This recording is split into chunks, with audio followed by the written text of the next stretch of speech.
Kenapa kok kita perlu intim dengan Tuhan? Kenapa orang Kristen harus intim dengan Tuhan? Dalam Efesus pasal yang kedua ayat 8 di situ katakan bahwa sebab karena kasih karunia kamu diselamatkan oleh iman. Itu bukan hasil usahamu tetapi pemberian Allah. Itu bukan pekerjaanmu. Jangan ada yang memegahkan diri. Yohanes 15 ayat 4. Tinggallah di dalam aku dan aku di dalam kamu. Sama seperti ranting yang tidak dapat berbuah dari dirinya sendiri kalau ia tidak tinggal di dalam pokok anggur. Demikian juga kamu tidak akan berbuah jika kamu tidak tinggal di dalam aku.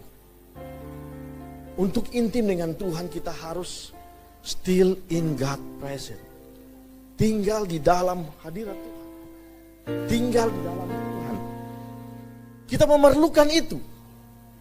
Karena apa saudara? Kita mau dipakai Tuhan untuk kemuliaan Tuhan sesuai dengan karunia, talenta yang ada dalam hidup kita. Untuk itu kita perlu diasah. Mungkin saudara seorang pengusaha. Saudara bisa memenangkan jiwa melalui talenta yang saudara miliki di marketplace saudara. Nah saudara ini dikasih Tuhan. Lalu bagaimana saudara? Kita akan belajar hari ini bagaimana supaya kita intim dengan Tuhan. Bayangkan saudara tinggalkan pekerjaan saudara di rumah. Saudara memilih datang ke gereja. Saudara sedang memulai keintiman dengan Tuhan. Amin. Saudara meninggalkan semua. Karena saudara ada sesuatu yang menjadi tertarik. Sehingga saudara bisa meninggalkannya dan saudara datang ke tempat ini. Keintiman dimulai dari rasa cinta kita kepada Tuhan. Kalau kita kagum kepada Tuhan, itu pasti melahirkan yang namanya cinta. Rasa cinta diawali dengan pengalaman-pengalaman pribadi. Sama seperti kita di hadapan Tuhan, saudara. Suatu ketika saudara mengalami persoalan, saudara menemukan jalan keluar. Suatu ketika saudara ada persoalan dan saudara berdoa dan Tuhan tolong di situ. Tuhan menyelamatkan saudara dari maut. Tuhan menyelamatkan saudara dari kebangkrutan. Tuhan menyelamatkan saudara dari perceraian. Itu sebuah pengalaman yang Tuhan menyatakan bagi hidup kita. Sehingga kita tertarik. Wow, Engkau menyelamatkan aku. Engkau menyelamatkan hidupku. Kalau kita mau intim dengan Tuhan, mungkin kita tidak mengerti apa yang Tuhan siapkan bagi hidup kita. Tetapi ketika kita melihatnya, baru kita bisa menikmati. Kita bisa melihat ini toh cara Tuhan. Ini toh maksud Tuhan. Kadang dalam masalah kita tidak mengerti. Kenapa sampai hari ini masih ada masalah dalam hidup saya? Kenapa Tuhan masih izinkan saya dalam situasi yang seperti ini? Kenapa saya belum keluar dari persoalan ini? Kenapa saya masih begini? Dengar baik-baik. Tuhan sedang mengajar kita bahwa kita harus melewati satu musim yang tidak perlu kita lewati. Ada satu musim yang kita tidak perlu lewati sehingga Tuhan memperhambat kita keluar dari zona yang tidak mengenakan itu. Bisa saja saudara, kalau mau Tuhan bisa buat cepat, tetapi di ujung sana ada sesuatu yang bisa mencelakakan kita. Bahkan bisa menghancurkan hidup kita. Kita tidak tahu saudara. Tapi saya percaya Tuhan selalu merancangkan sesuatu yang indah bagi hidup kita. Dia tidak pernah merancangkan rancangan yang celaka bagi hidup kita. Nah saudaraku yang dikasih Tuhan, dalam Yohanes 14 ayat 15 berkata, jika kamu mengasihi aku, kamu harus menuruti perintahku. Apa yang diperintahkan Tuhan dalam hidup kita? Satu contoh firman Tuhan yang diperintahkan bagi hidup kita dalam Lukas 6 ayat 27, tetapi kepada kamu yang mendengarkan aku berkata, kasihilah musuhmu, berbuatlah baik kepada orang yang menganiaya kamu, mintalah berkat bagi orang yang mengutuk kamu, berdoalah bagi orang yang membenci kamu. Ini perintahnya. Supaya kita harus sanggup mengasihi mereka yang tidak sanggup mengasihi kita. Tuhan bisa tunjukkan bagaimana kita bisa mengasihi orang yang tidak bisa mengasihi kita. Itulah yang membuat kita berbeda dengan orang lain. Mengapa kita tidak dapat intim dengan Tuhan? Karena ada dosa. Ada dosa dalam hidup kita. Bahkan ada yang berkata bahwa kok saya ketika saya menyembah sepertinya saya tidak senang.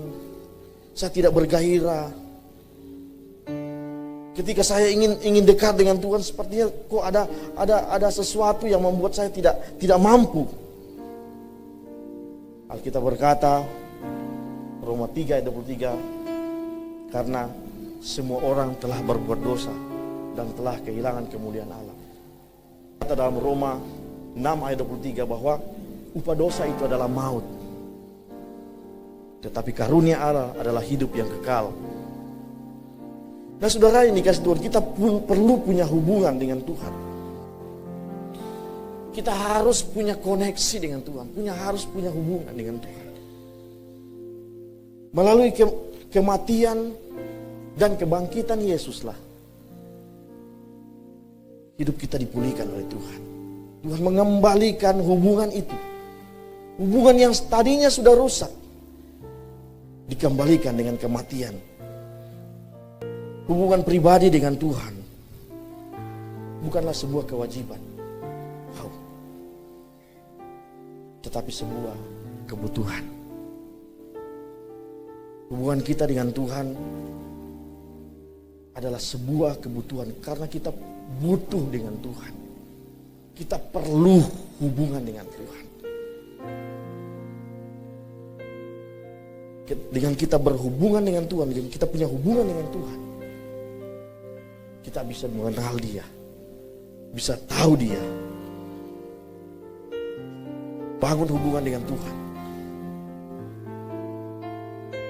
Mungkin saudara ketika saudara berdoa baru saudara terkonek dengan Tuhan.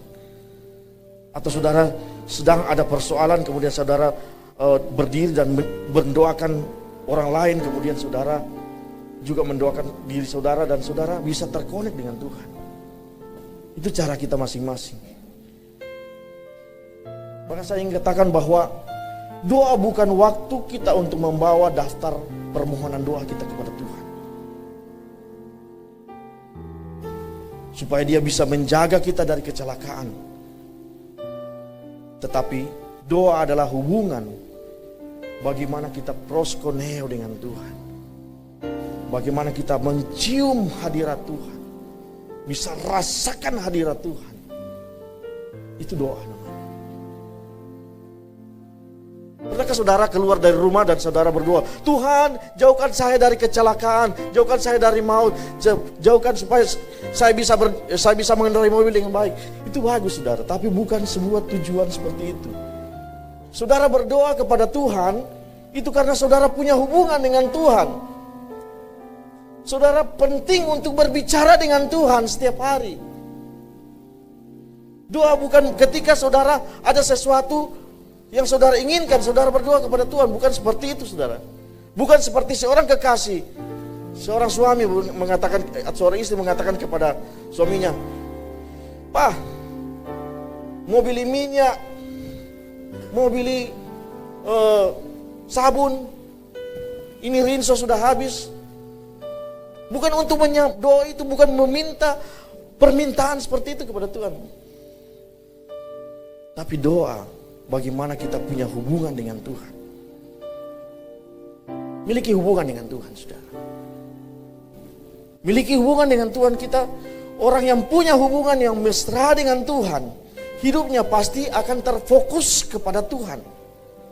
Saya ingat saudara dalam Mazmur pasal ke-63. Mazmur 63 ayat 1 sampai dengan ayat yang kelima, saudara, ini terakhir saudara. Mazmur 63 ayat 1 sampai 5 di sana berkata bahwa kerinduan kepada Allah, Mazmur Daud. Ketika ia di padang gurun Yehuda, ya Allah, Engkaulah Allahku. Aku mencari Engkau, jiwaku haus kepadamu. Seperti tanah yang kering dan tandus, tiada berair. Demikian aku memandang kepadamu di tempat kudus, sambil melihat kekuatanmu dan kemuliaanmu. Sebab kasih setiamu lebih baik daripada hidup. Bibirku akan memegahkan Engkau. Demikian aku memuji Engkau seumur hidupku dan menaikkan tanganku demi namamu. Nah saudara yang dikasih Tuhan, waktu Daud menulis syair itu yang begitu indah itu saudara, dia berada dalam suatu kondisi di mana dia sedang dikejar-kejar oleh Saul. Dikejar-kejar bukan karena Saul ingin memberikan sesuatu kepada dia. Dikejar-kejar waktu itu bukan dia kejar bukan waktu Saul ingin memberikan putrinya kepada Daud sebagai istrinya, sebagai sebuah hadiah. No. Waktu itu Saul ingin membunuh Daud. Karena apa saudara? Daud dirasa menjadi sebuah halangan bagi dia untuk mengangkat anaknya menjadi raja di Israel. Karena dia tahu saudara, Daud itu yang diurapi oleh Tuhan untuk menggantikan Saul. Dia sangat takut. Sehingga dia berkata, aku harus membunuh anak ini. Dan dia mengejar. Pada waktu itu saudara, waktu Daud menulis syair ini saudara, dia sedang dalam pelarian dari gunung yang satu ke gunung yang lain. Dari goa yang satu ke goa yang lain. Dari persembunyian yang satu ke persembunyian yang lain. Untuk menyelamatkan diri. Bahkan Alkitab berkata di padang gurun Yehuda. Di tanah yang tandus, tidak ada air pada waktu itu. Saudara bisa bayangkan. Dalam keadaan susah. Dalam keadaan bermasalah sekali. Tapi kita bisa lihat saudara. Di padang yang gurun yang gersang itu. Yang tidak ada air. Daud menderita. Dia bersembunyi saudara. Tapi Daud masih bisa memuliakan Tuhan. Dalam ayat yang ketiga dan yang kelima saudara, Daud tetap dapat merasakan keintiman dengan Tuhan. Daud masih bisa merasakan bagaimana dia begitu rindu dengan Tuhan. Bahkan dia agak gambarkan situasi hatinya yang begitu rindu dengan air. Demikian juga hatinya begitu rindu dengan Tuhan. Dia punya hubungan dengan Tuhan saudara. Karena apa saudara? Kenapa kok Daud dalam situasi seperti itu dia masih rindu dengan Tuhan? Rahasianya satu. Dia terfokus kepada Tuhan. Bukan terfokus kepada masalah. Apa yang saudara alami hari ini saudara? Beratkah beban yang saudara alami? Susahkah saudara hari ini saudara? Apa persoalan yang sedang menimpa hidup saudara hari ini? Mari seperti Daud. Mari kita terfokus hanya kepada Tuhan. Mari perhatian kita hanya tertuju kepada Tuhan. Mungkin persoalan yang saudara hadapi hari-hari ini begitu berat. Daud pun merasakannya. Daud bukan orang yang hebat, bukan orang yang dibuat dari besi. Daud bukan dibuat dari tembaga yang begitu keras sehingga ketika ada masalah dia tidak akan pernah goyah. Daud sama seperti kita saudara. Daud punya hati, punya perasaan. Dia juga bisa kecewa ketika dikecewakan. Tapi satu hal yang dia punya, Dia hanya terfokus kepada Tuhan. Karena dia punya hubungan dengan Tuhan. Apakah waktu itu dia tidak ada, langsung tiba-tiba dia tidak kehilangan masalah itu, saudara? Masalah yang dihadapi tiba-tiba langsung hilang. Tidak. Dia tetap dikejar-kejar. Dia tetap melihat padang gurun yang begitu luas yang tidak mengenakan. Tetapi satu hal yang dia nikmati, dia bisa menikmati hubungannya dengan Tuhan. Karena apa? Pikirannya hanya tertuju kepada Tuhan. Kalau engkau hari ini mengalami masalah yang berat, saudara, mari saudara, fokuskan perhatian kita kepada Tuhan. Karena Tuhan itu baik. Tuhan itu baik. Mazmur 100 ayat 5 berkata, sebab Tuhan itu baik, kasih setianya untuk selama-lamanya, dan kesetiaannya tetap turun-temurun. Waktu saya melihat ayat ini, saudara, saya dapat satu pengertian yang luar biasa, saudara, dari ayat ini. Yaitu sebab Tuhan itu baik. Artinya Tuhan itu tidak pernah tidak baik dalam hidup kita. Artinya apa yang dia lakukan pasti mendatangkan kebaikan dalam hidup kita. Tapi kadang kita tidak mengerti. Kadang kita berpikir sampai hari ini saya masih seperti ini. Mari kita tertuju kepada Tuhan. Fokuskan perhatian kita pada kebaikan Tuhan. Kita akan melihat kuasa-Nya bekerja. Apapun yang kita alami hari-hari ini, mari kita tetap percaya satu hal, bahwa Dia itu baik. Tuhan bisa buat kebaikan yang kadang kita tidak mengerti. Oh, sesungguhnya kebaikan itu adalah kebaikan Tuhan. Mungkin Tuhan sedang menutup jalan. Karena apa, saudara? Jalan yang kita lalui sepertinya tertutup. Karena Dia harus membuat supaya kita tidak usah melewati satu musim yang tidak perlu kita lewati. Sehingga kita bisa melihat hari-hari kita yang luar biasa dalam hidup kita.